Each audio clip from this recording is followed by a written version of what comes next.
শুভ সকাল বন্ধুরা, আশা করি তোমরা সবাই ভালো আছো। আর দেখো আমি দুদিনে অসুস্থ হয়ে কত বাসন কত জামা কাপড় জড়ো হয়ে গেছে। বাড়িতে ছিলাম না, কে করবে বলো? আমার তো কাজ করার মতন কেউ নেই। আর ছেলেটা এত কাজ পারে না, তবু যেটুকুনি পারে ছেলে মানুষ করার চেষ্টা করে। আর এইদিকে দেখো আমার ছেলে দোকান থেকে খাবার কিনে নিয়ে চলে এসছে, কারণ আমি এত অসুস্থ তো আমি খাবার বানাতে পারছি না ঘরেতে। ও জানে মা সকালবেলা অনেকটা ওষুধ খেতে হবে, সেই জন্যে ও দোকান থেকে খাবার কিনে এনে ও রেডি করে দিয়েছে। আমার ঘরে ঢোকার আগেই ও দেখো খাবার একদম পুরো প্যাকেট থেকে খুলে বাটিতে মধ্যে ঢেলে পুরো রেডি করে নিয়ে ও আমাকে ডাকছে, মা আসো খাবে আসো। আর এই আমার ঘর এখনও কিন্তু রেডি হয়নি, শুধু প্লাস্টার হয়েছে, মেঝে এখন হয়নি। তাই মেঝেতে খাওয়া যাবে না, কারণ হলো মেঝে এত বালি, পাকা চালালেই বালি সব খাবারে উড়ে আসবে। তাই বিছনার মধ্যে ও একটা গামছা পেতেছে, তার মধ্যে ও খাবার নিয়ে আমাকে ডাকছে, নিজেও খাচ্ছে আর আমিও খেতে বসে গেছি। কারণ সকালবেলা অনেক ওষুধ খাওয়ার আছে।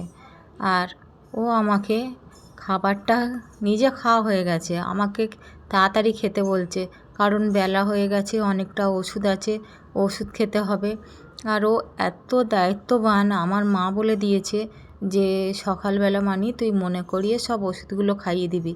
ও একটা একটা করে প্যাকেট খুলছে, একটা একটা করে ওষুধ বের করছে। দেখো আমার খাবারও সময় দিচ্ছে না, জানে মার একটু দেরি হলেই ও যদি এদিক ওদিক যায় তাহলে মা ওষুধটা খেতে ভুলে যাবে।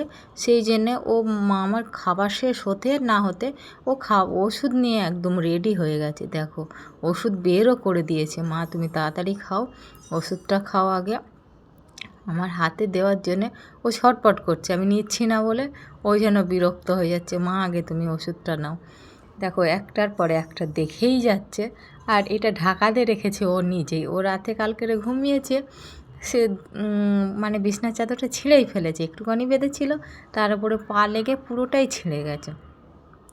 আর কতগুলো ওষুধ দেখো, ও বলছে তুমি আগে খাও, তুমি আগে খাও, অনেকক্ষণ বের করেছে, তুমি আগে খাও করে ও ব্যস্ত হয়ে পড়েছে। ও এত চিন্তা পড়ে যায় আমি অসুস্থ হলে, তা সে বলা যাবে না। লোকে বলে নাকি মেয়েরাই মান নিয়ে চিন্তা করে, আর মেয়েরাই নাকি বেশি সংসারের প্রতি মায়া হয়, ছেলেরাও হয়। আর আমার ছেলেকে ভাগ্য করে ভগবান একটা ছেলে দিয়েছে। কি বলো তো, যখন সুস্থ থাকি সবাই পাশে থাকে, কিন্তু অসুস্থ হলে কেউ কারোর কেউ থাকে না আমার পাশে, শুধু আমার মা থাকে আর আমার বাড়িতে আসলে আমার ছেলে। সত্যি ভগবানের কাছে এইটুকুনি পুণ্য করেছি যে একটা এত সুন্দর ছেলে দিয়েছে ভগবান, যেন এরম সারা জীবনই থাকে মায়ের কাছে এরম ভালোবাসা। পরে কেউ যদি ভালোবাসা সেও খেয়াল রাখে, সে হলো আমার ছেলে। ছেলে কম, বাবা বেশি। তারপরে দেখো খাইয়ে দাইয়ে দিয়ে ও বাসনগুলো নিচেই নিয়ে চলে যাচ্ছে, জানে মা সিঁড়িতে নামলেই মা দমের কষ্ট হচ্ছে, শ্বাসকষ্ট হচ্ছে। সেই জন্য বললো, মা তুমি একা একা নামো, আমি বাসন নিয়ে নামছি, আমি বাসনগুলো রেখে আসি, তুমি গিয়ে বাসনগুলো মেজে দেবে। ও বাসন নিয়ে চলে এসছে। আর এই ছিল আজকের আমার ভিডিও।